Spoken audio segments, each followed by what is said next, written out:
Okey guys, nama saya Muhammad Adil Syafian Shanas bin Abdul Sufyan, nombor matrix BB25161048.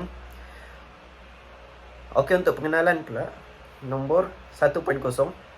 Politik di Sabah dan Sarawak mempunyai ciri unik berbanding semenanjung Malaysia kerana ia dipengaruhi oleh struktur sosial, sejarah dan autonomi yang diberikan di bawah MA 63. Kedua-dua negeri ini berkembang selaras dengan demokrasi moden, tetapi politik tempatan lebih fleksibel dan pragmatik. Parti politik tempatan memainkan peranan penting dalam pentadbiran dan pembentukan kerajaan. Berbeza dengan semenanjung yang lebih didominasi parti nasional. Faktor utama adalah identiti etnik dan kenegerian, di mana kepelbagaian kaum mendorong kerjasama dan perkongsian kuasa. Isu pelaksanaan MA 63 dan pembangunan negeri juga menjadi agenda penting, menunjukkan hubungan unik antara demokrasi, etnik dan autonomi negeri. 2.0 Objektif kajian mengenal pasti kelebihan politik di Sabah dan Sarawak. Selain itu, mengenal pasti kelemahan dan cabaran politik di Sabah dan Sarawak. Seterusnya, menganalisis perbandingan terhadap perkembangan sejarah politik di Sabah dan Sarawak. Saya akan membentangkan secara ringkas mengenai latar belakang politik Sabah dan Sarawak. Secara umumnya, Sabah dan Sarawak menyertai Malaysia pada 16 September 1963 atau MA 63 yang memberi mereka hak-hak istimewa seperti kawalan imigresen, pendidikan, dan hasil bumi. Berbeza dengan negeri-negeri di semenanjung, politik Sabah dan Sarawak lebih berteraskan kepelbagaian etnik seperti Iban, Kadazan Dusun, dan Melayu Brunei. Hal ini menjadikan politik tempatan sangat penting karena ia mewakili suara masyarakat majmuk di kedua-dua negeri. Kini, politik di Sabah dan Sarawak didominasi oleh parti-parti tempatan. Di Sabah, kita lihat kebangkitan Gabungan Rakyat Sabah yaitu GRS, manakala di Sarawak wujudnya Gabungan Parti Sarawak yaitu GPS yang memperjuangkan hak negeri termasuk isu minyak dan gas serta pembangunan luar bandar. Walaupun kedua-dua negeri ini menekankan autonomi, corak politik mereka berbeza. Di Sabah, politik sering berubah-ubah, manakala di Sarawak politik lebih stabil. Namun begitu, kedua-duanya menghadapi cabaran bersama, termasuk isu pembagian hasil petroleum dan pelaksanaan Perjanjian Malaysia 1963 yang belum sepenuhnya direalisasikan. Salam sejahtera kepada semua. Nama saya Wendy Chingwedu, nombor matrix BB25110183. Bagi bahagian 4.0 adalah berkaitan dengan kelebihan politik di Sabah dan Sarawak. 4.1 Autonomi Sabah dan Sarawak. Sabah dan Sarawak mempunyai kedudukan istimewa dalam Persekutuan Malaysia berdasarkan Perjanjian Malaysia 1963. Melalui perjanjian ini, kedua-dua negeri diberikan kuasa autonomi seperti kawalan imigresen, hak ke atas tanah dan sumber asli serta peranan lebih besar dalam perkhidmatan awam. Namun, pelaksanaan autonomi berbeza antara kedua-duanya. Sarawak lebih konsisten dan tegas menuntut hak autonominya hasil kestabilan politik negeri. Manakala Sabah sering berdepan ketidakstabilan politik yang menjejaskan usaha tuntutan autonomi. 4.2 Perpaduan kaum di Sabah dan Sarawak. Sabah dan Sarawak terkenal dengan keberbagai kaum dan budaya seperti Kadazan Dusun, Iban, Melayu, Cina dan lain-lain. Walaupun berbilang kaum, masyarakat di kedua-dua negeri hidup dalam suasana harmoni. Budaya toleransi, sambutan perayaan bersama dan perkahwinan campur menyumbang kepada perpaduan kaum.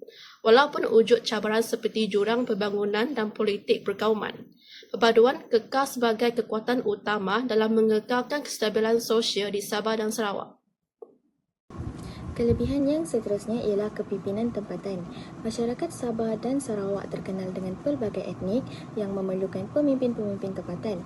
Hal ini kerana pemilihan dalam orang tempatan dapat meyakinkan rakyat serta dapat membina kepercayaan yang lebih tinggi. Dan didapati bahawa mereka lebih memahami isu-isu yang berlaku di dalam negeri dan pemilihan ini dapat menentukan pemimpin yang paling sesuai berdasarkan keadaan politik setempat di dalam Sabah dan Sarawak. Seterusnya, rakyat bebas memilih kerajaan. Di negara yang mengamalkan sistem demokrasi berparlimen seperti di Malaysia, kebebasan bersuara merupakan salah satu hak asasi yang dijamin oleh Perlembagaan Persekutuan. Kebebasan politik di Sabah dan Sarawak membolehkan membolehkan rakyat membuat keputusan dan membuat pilihan terhadap sebuah kerajaan yang ingin mereka bentuk. Perkara ini didapati bahawa dapat menggambarkan amalan demokrasi yang sihat kerana rakyat diberi hak untuk memilih pemimpin yang dipercayai dapat mentadbir dengan adil, telus dan berintegriti. Itu sahaja daripada saya. Sekian, terima kasih. Rumusannya, politik Sabah dan Sarawak memperlihatkan persamaan yang ketara dari aspek tuntutan autonomi negeri yang berasaskan Perjanjian Malaysia 1963. Sabah dan Sarawak juga mempunyai perbezaan yang jelas dari segi struktur politik dalaman, tahap kestabilan institusi, strategi hubungan dengan kerajaan, persekutuan dan sebagainya. Kedua-dua negeri ini memiliki kedudukan istimewa dalam kerangka perlembagaan persekutuan, termasuk kuasa tertentu dalam hal immigration, pengiktirafan kepelbagaian etnik dan agama, serta hak berkaitan pentadbiran dan sumber negeri yang diperkukuh melalui rundingan berterusan. Walau bagaimanapun, pelaksanaan dan penghayatan terhadap hak-hak ini sering menjadi perdebatan, perpanjangan khususnya dalam isu pembahagian kuasa, agihan hasil kewangan, royalti sumber asli dan kedudukan sebenar Sabah dan Sarawak sebagai rakan pembentuk Persekutuan Malaysia berdasarkan Perjanjian Malaysia 1963. Dari sudut kelebihan politik, Sarawak memperlihatkan kekuatan melalui kestabilan politik yang kukuh dan hasil penguasaan gabungan parti tempatan yang mantap dan berterusan.